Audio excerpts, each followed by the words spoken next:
New York Times runs this big story about this starving kid in Gaza with photographs showing some emaciated kid, and everybody's running around with it. A bunch of other news outlets picked it all up.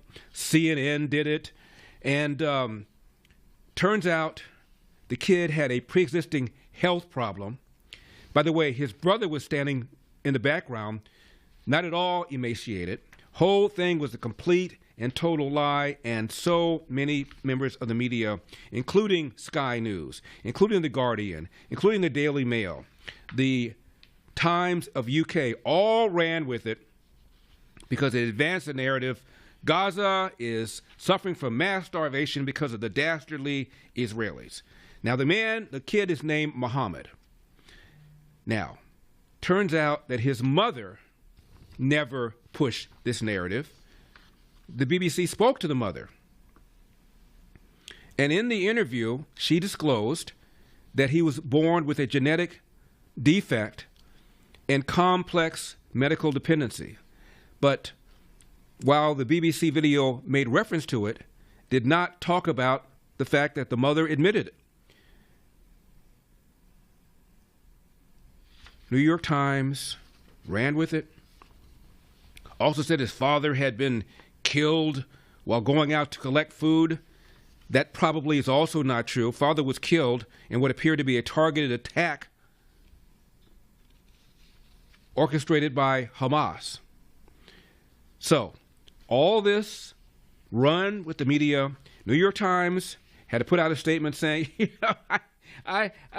we ran with this story, but it turns out that there's some things we didn't tell you, and we have to retract this. The food is being stolen by Hamas. This is Speaker Johnson, number 27.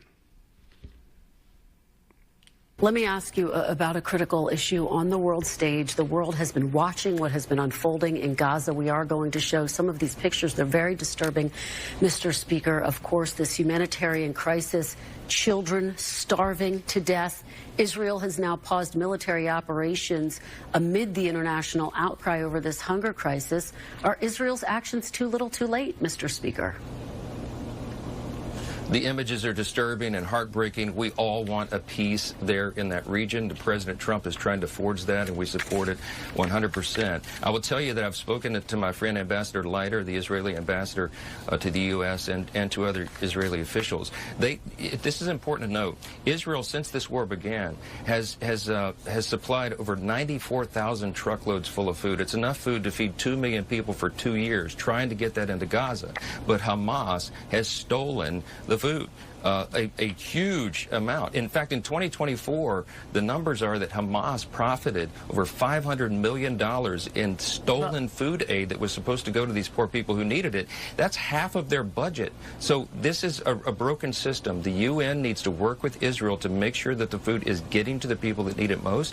The IDF, I'm told as recently as this morning, will begin tomorrow in opening new channels of distribution to get it to those people who are desperately in need. That's Israel's intention. That's the U.S.'s intention, and the UN as well.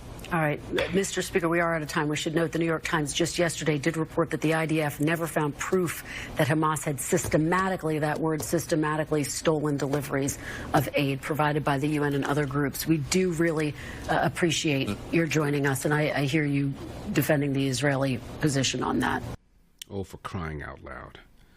By the way, this Gazan child that allegedly was starving had muscular dystrophy. And the New York Times then said, quote, "We have appended an editor's note to the story about Muhammad, a child in Gaza who was diagnosed with severe malnutrition. After publication, the Times learned that he also had pre-existing health problems." End of quote. Here's Trump, number 24. Should Israel be doing more to allow food into Gaza? Well, we gave $60 million 2 weeks ago, and nobody even acknowledged it for food. And it's terrible. You really at least want to have somebody say thank you. No other country gave anything. We gave $60 million 2 weeks ago for food for Gaza. And nobody acknowledged it. Nobody talks about it. And it makes you feel a little bad when you do that, and you have other countries not giving anything. None of the European countries, by the way, gave. I mean, nobody gave but us. And nobody said, gee, thank you very much. And it would be nice to have at least a thank you. And I took a lot of heat. When I do that, a lot of people aren't happy about that because they say, well, why are we doing it and nobody else?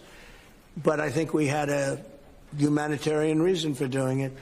What's going to happen? I don't know. I can tell you that Hamas, as I said, would happen at the end. We've gotten back a lot of hostages, a tremendous number of hostages, most of them. Now we have dead hostages, and the mothers want them back, and we have 20 people approximately, but that are living. But we have a lot of bodies, and the parents want those bodies as much as they would want their child if that child were alive. I met with parents it was so sad. Sir, please get my son back. How is your son doing? Well, he's dead, but they have his body. And it's so important. Now, when we come back, let's talk about how many wars have you seen where you're supposed to feed the children of your enemy as you are in battle? Explain this to me. And Israel is the bad guy for not feeding the children of its enemies after having been attacked on October the 7th? What? For full shows, live and on demand, it's Salem News Channel.